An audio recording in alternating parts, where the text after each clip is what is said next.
been talking with some people who've had incredible stories on how folks were tracking their moves and in some cases leading to dangerous confrontations and even death. And I felt it was appropriate that we talk to an expert about what you can do if something like this happens, or how do you keep it from happening in the first place? And we're joined by Dan Ackerman. Dan is an editorial director at the tech news site CNET. And for the last 15 years, he's been one of the primary voices and faces when it comes to technology and cybersecurity. Dan, thank you so much for joining us again. Listen, these cases were all different. You had Brooks, where someone dropped a device in her, her coat. And then with Aziza, someone using technology to stalk. They're so different. I can't help but to wonder how do we avoid feeling helpless? It seems like the bad people have all of the cards in their deck.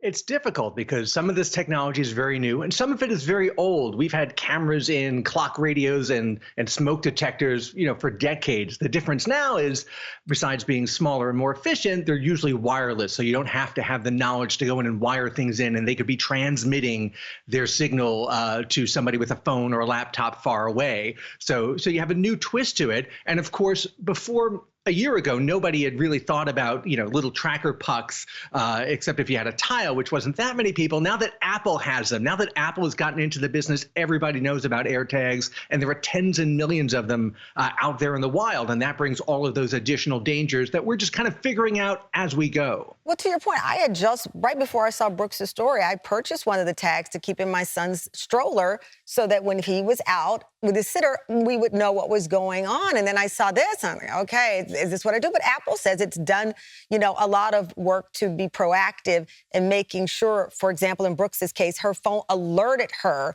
that there was an unknown device. There was a thing when Apple first released these, they said, we understand they could be misused, so here's some safety protocols that we're putting in, but they weren't enough to start with. So to their credit, Apple has been evolving those safety protocols as we go. So like you said, if you put an AirTag on somebody else, or that's not with you in your main phone, it's going to alert that person if they have an iPhone, and it's going to say there's somebody else's AirTag near you.